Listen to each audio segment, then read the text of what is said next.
Support comes from the Missouri Forest Products Association, committed to conservation and careful management of the state's forests to make them more resilient and better habitats for wildlife. ChooseWood.com. If you have a smart speaker, you have access to the entire world of NPR and St. Louis Public Radio. All the latest news and all the captivating stories.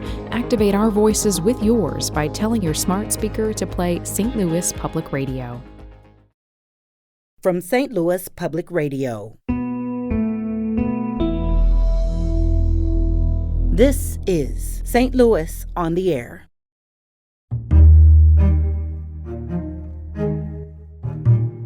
He wanted to be remembered as Tennessee Williams, not Tom Williams.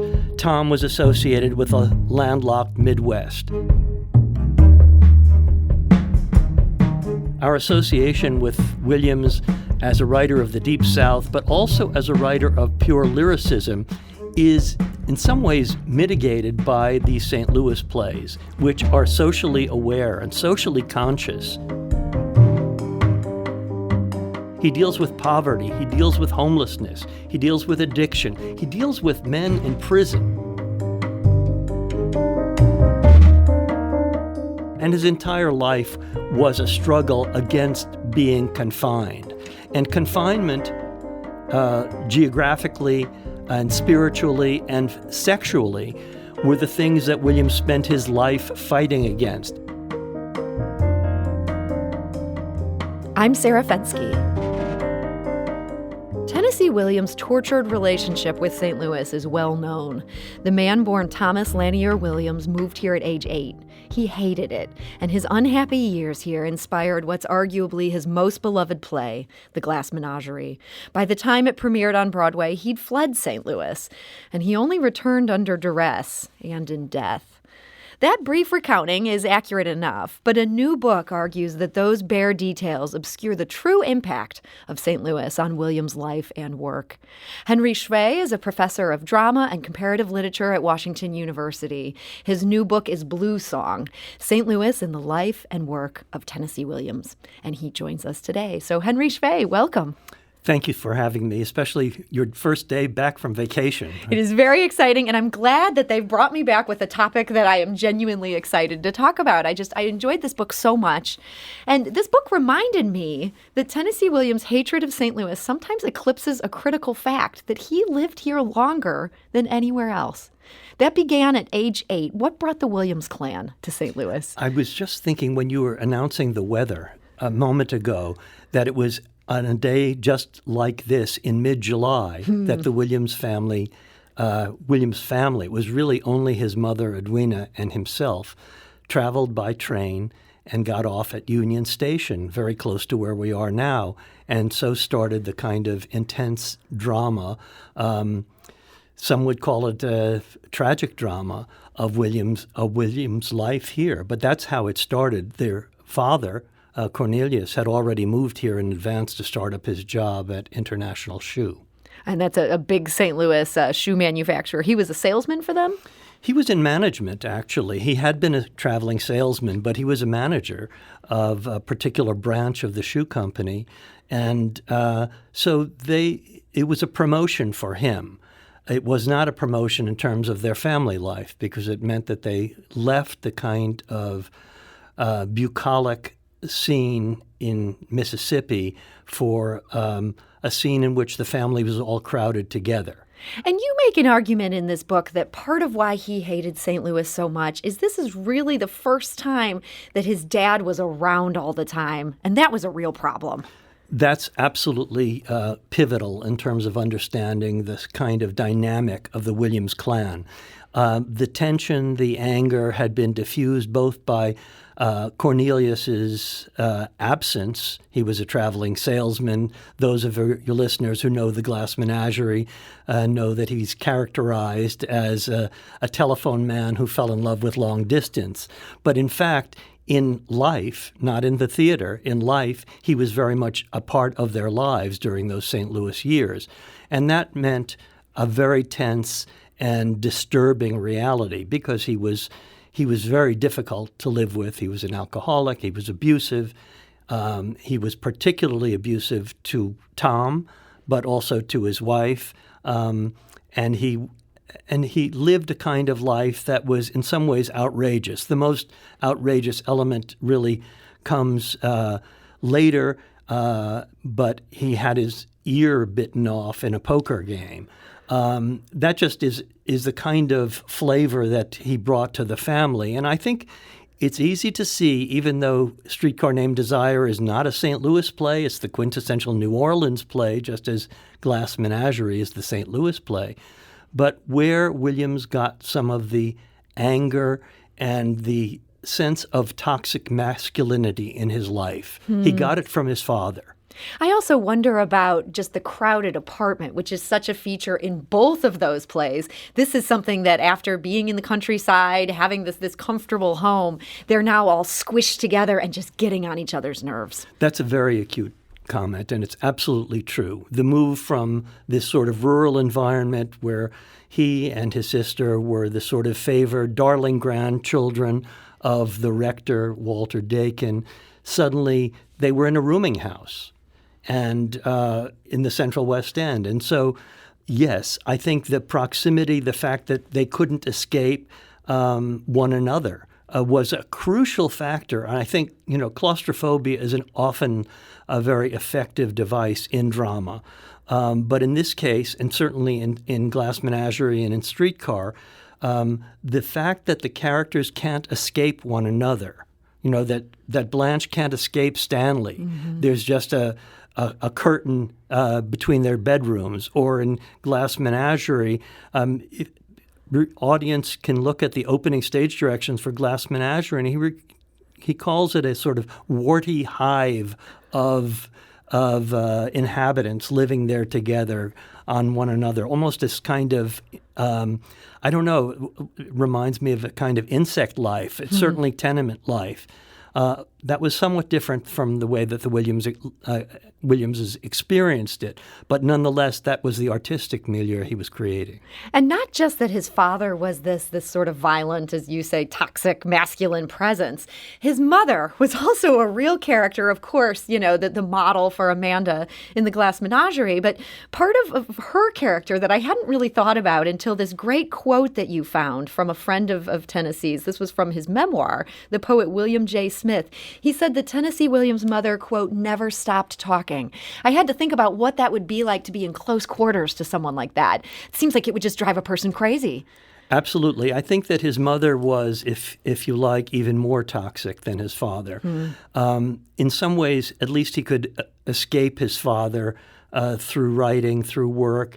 His mother was in the house, always there, and in some ways she performed this kind of, and performed is a good word, she lived a life of performance. The other quote that Bill Smith, who, by the way, just recently died after writing this wonderful memoir about my friend Tom, is he compared Amanda's voice to a game of Chinese checkers. Ooh. Where the ball hits, and it's apparently she would never stop. So you can see why there's so much angst in Tennessee Williams' work. But you also make a point in this book that St. Louis shaped him in some good ways. And one of those things was through, you say, its excellent public schools. Now, this may be news for some younger listeners. Were the schools here particularly good during the era that he would have been attending them? Yes, they were. They were really innovative, and they emphasized citizenship and really a kind of awareness of the wider world. And these are things that he simply would not have had access to in Clarksdale, Mississippi. With all due respect to that world, St. Louis gave him many things, and they're not necessarily things that he would have acknowledged. But going to Ben Blewett Junior High School, going to University City High School, he was never a good student, but he accomplished things, particularly in the area of writing, that were unusual. And, he got work published while he was in high school.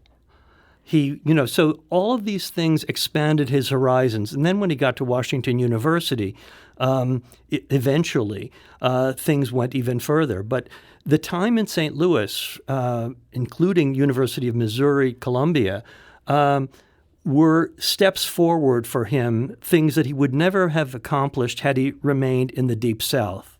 So you really delve into these collegiate years, and I gotta say, everything I've read about Tennessee Williams over the years, I did not even know that he went to Washington University, and it turns out I am not alone in that. This is something that, as you point out, he didn't even mention in his own memoirs. Why was that? Well, I think because he left unhappily. He left under very difficult circumstances. As I recount in the book, he finished fourth in a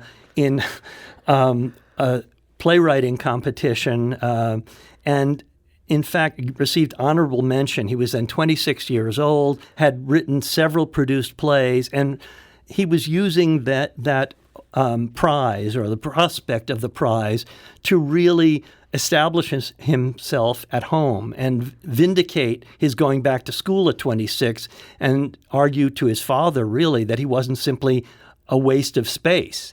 So it was devastating. He also flunked Greek, as I mentioned. And so these things conspired to make him feel really unhappy. And his colleague, if you like, the editor, Shepard Mead, who later wrote the text for How to Succeed in Business Without Really Trying, chides Williams. It says about his memoir, he was so frank and so forthcoming about almost everything, including his homosexuality, but he never fessed up to having gone to Washington University, the deepest of dark secrets. And when Dakin Williams advised us on a conference we did in 2004 and 5 about the Washington University years, Dakin suggested we call it the secret year. That's interesting. And Dakin, of course, was his brother. So I got to ask, in this book, you went back and read so many of his early plays and dug into the writing he was doing. And this fourth place finish, this was such a catastrophe in his life. Was he robbed? Or was this not a play that showed the future genius? Both. The answer is both, as it's more complicated than that. The play, taken at face value, is very melodramatic. It's about an armaments manufacturer who is controlling both sides in a fictional conflict. You could say it indicates a genius moving in a different direction. That is, Tom Williams' awareness of political affairs, of world affairs, because it's in some ways it anticipates that.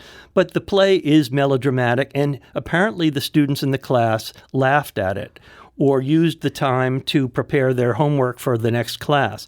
On the other hand, and this is really significant, it is in this armaments manufacturer's wife is a princess. And in that portrait, we get the first inclination of Williams' great stylistic proclivity to depict madness and fragility, particularly feminine fragility. And this woman who, in the end, shoots her husband. Sorry for the spoiler alert. Not many of your listeners are going to be watching Mi Vasha, which is now published. But it's also an account of her nervous breakdown, written at the very time that his sister Rose was institutionalized. So the play had great significance for Williams personally, but obviously the other students in the class could not have absorbed that, nor did they understand that the play was written as a kind of fantasy. It wasn't meant to be realistic. It was not meant to be realistic, and I'm sure that they took it as a pretentious bit of melodrama. One of his colleagues at the time, the great writer A.E. Hotchner, mentioned to me that Williams had kept bringing in excerpts from his family during that one-act playwriting class. And he was shocked to find that Mi Vasha was the thing that he actually entered for the contest. Because he had other pieces that showed more promise. Yes. Well, Williams was addicted to writing. I mean, even then, he was addicted to writing. That was during the years of his literary factory with William J. Smith and Clark Mills, and he wrote all the time. Writing was an escape for him. Our guest today is Henry Schvey. He's a professor of drama and comparative literature at Washington University, and his new book is Blues Song, St. Louis in the Life and Work of Tennessee Williams. We need to take a quick break. We'll be back shortly to continue this conversation. This is St. Louis on the Air on St. Louis Public Radio.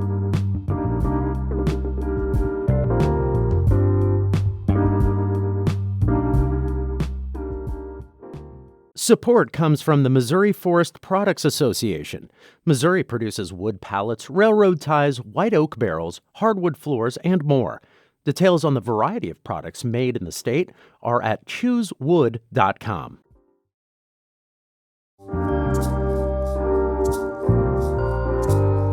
And now back to our conversation. Our guest today is Henry Schvey. He's a professor of drama and comparative literature at Washington University.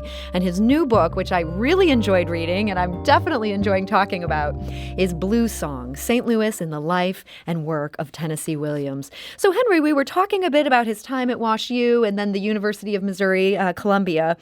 But your book really fleshes out something that many of us may not have known about that really helped to launch him as a playwright. And this is his work with a theater troupe in Webster Groves known as the Mummers. How did he first connect with them? The answer to that is very ironic because it was his mother, Chinese checkers speaking mother, who saw an ad at the in Webster Groves for a playwriting contest, and she brought it to the attention of his son. And he contacted this gentleman who was apparently extremely charismatic named Willard Holland, and they needed a curtain raiser for Irwin Shaw's play Bury the Dead, and Williams wrote something, and that started a kind of engagement, artistic engagement, that was huge in terms of Williams' life and in terms of his writing, because he started writing these plays for large casts. I mean, it was the perfect apprenticeship, even though I, as you know from the book, I disagree with the idea that these are apprentice plays, pure and simple. But he wrote plays, Candles to the Sun, plays that people don't know about, not about nightingales. It's just play after play with casts of 25 and up, Fugitive Kind, which is set in St. Louis at Christmas time, interestingly enough, even though he wrote it during the summer. So it was that meeting with Willard Holland, and in an essay written in the 40s after he had become famous, he writes that they were the childhood of my youth. So they were, his artistic apprenticeship was done at the Mummers, and this gentleman, Willard Holland, would also act in the plays. So it was a very exciting kind of marriage that dissolved, sadly. Holland went to L.A. for screen tests and didn't resume his directorship of the Mummers.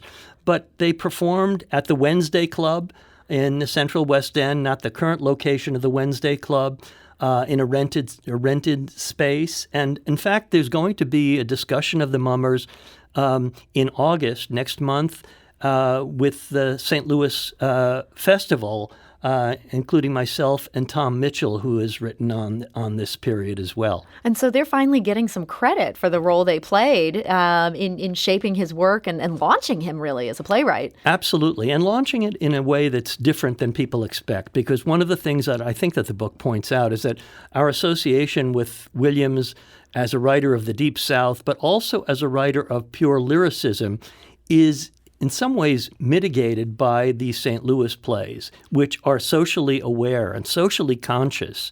He deals with poverty. He deals with homelessness. He deals with addiction. He deals with men in prison in Night About Nightingales, one of the most striking political plays. And these plays were all lost until 60 years later. So it's no wonder that people don't necessarily associate Williams with this kind of political writing. But that's what he was doing because of the agenda of the Mummers. Their job, unlike the Little Theater movement, was not simply to create plays that were pleasant, but to give audiences a punch in the solar plexus. So it was an avant-garde, not professional, but it was an avant-garde community theater. and all happening in Webster Groves. I mean, it's kind of amazing to think that these audiences would be seeing, as you feel, these are some good plays. Tennessee Williams sort of beginning to make his name. Yes, absolutely. And I think that, so this was right here in St. Louis, not even closer to this station than Webster Groves. This was on Westminster. I mean, it was just really, really close to home. And I think Williams' talent was forged by his apprenticeship to Willard Holland and the Mummers troupe. And yet he ended up having just famously just terrible feelings about St. Louis. Didn't say very many good things about us after he left. And that's why I think there's the great irony that he ends up back here. He ends up buried here when this was against his express wishes.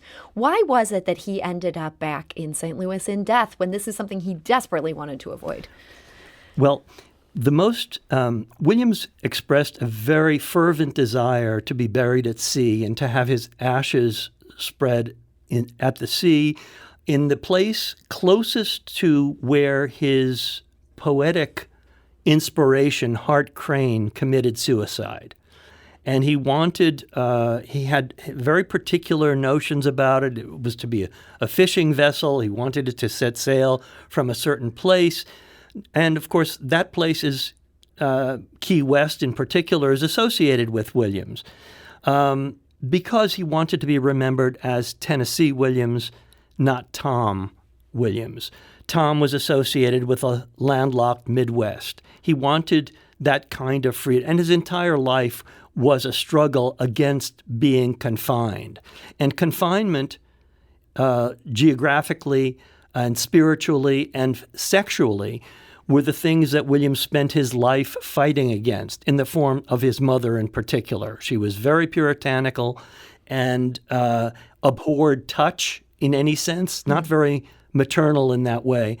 And Williams wanted to leave. I remember sitting in the audience the first year of the St. Louis, Tennessee Williams Festival and hearing somebody say, yes, but he didn't like it here, in response to the fact that Williams was from St. Louis. And I think that has been the point of view. And I'm not contradicting that point of view. I'm just trying to deepen our understanding of it.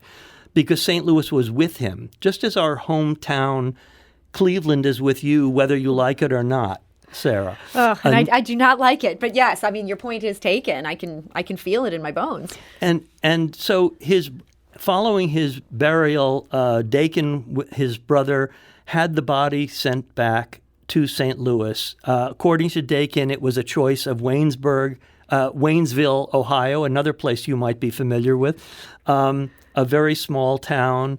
And Dakin thought he was doing the public a great service in having his body commemorated in a metropolis which was associated with Williams. Whether that was in fact his intention is unknown, but so the body was brought back to St. Louis, and he's buried just minutes from here in Calvary Cemetery.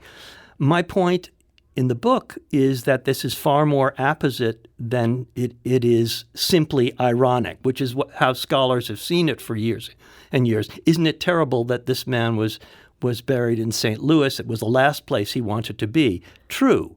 But it's also, in some ways, it epitomizes this long-standing, I won't say love affair, but this long-standing and deeply conflicted relationship with a city. Mm-hmm. And his being here is, in fact, quite appropriate in many ways. So you make a great case for that in this book, and I feel proud as a St. Louisan by just how much we influenced his work, which is, I think, the central argument of this book. But there have been so many books about Tennessee Williams. What made you decide there was room for one more book, and with this as the focus in particular? Pure accident. A friend of mine from the Netherlands, Cecile Verber, came to visit, and she stayed with us for about a month, and my wife took her to the Missouri History Museum, and Cecile came back very disappointed and said, I couldn't find a book about Tennessee Williams and his relationship to St. Louis. And she had costumed my production of Glass Menagerie in the Netherlands. And she said, you should write it. And I poo-pooed that suggestion at this point. I was doing other things, and I had no intention of. But the more I thought about it, and the more I researched it, I realized that there had been a few essays on the subject, but nothing that systematically excavated William's relationship. And like anything else, I wrote the book to figure it out. I wrote the book to actually understand what the relationship was and to get beyond the sort of truism that, yeah, he hated it here, didn't he? And he did. But, of course, a lot of that hate had to do with his own family and his upbringing and the sadness that was caused by his sister's institutionalization, which he always felt he would follow. Williams is somebody who felt cursed. He felt in some ways damned. He felt that madness was just around the corner, that he would end up like his older sister, Rose. And in some ways, ironically enough, he did. So we have time for just one last question here, and this is, you write about the Tennessee Williams Festival, St. Louis, and how this has kind of righted the wrong of him being forgotten here in the way that he wanted to forget us. You did such a great job of finding his oldest plays and some of his most obscure plays. What obscure Williams play would you like to see that festival take on that it hasn't already done? That's a really good question, and I think one of my favorites is Spring Storm. And because although it is a play that's set in Mississippi, so it wouldn't necessarily do the job that the festival might want, but it is a play that is tremendously powerful and deals with the different aspects of William's own self. There's a failed artist, Arthur. There's a character that is based upon his sister, actually two females. So that would be the one play that I think is almost never done and would warrant resuscitation here in St. Louis. I appreciate that expert recommendation. Henry Schvey, thank you so much for joining us today. Thank you so much, Sarah, for your enthusiasm. St. Louis on the Air is a production of St. Louis Public Radio. Understanding starts here. If you learned something new from today's episode, consider leaving us a review and rating on Apple Podcasts on the App Store. It's the easiest way to help people discover our show. We appreciate it. Thank you. St. Louis Public Radio is a member-supported service of the University of Missouri, St. Louis.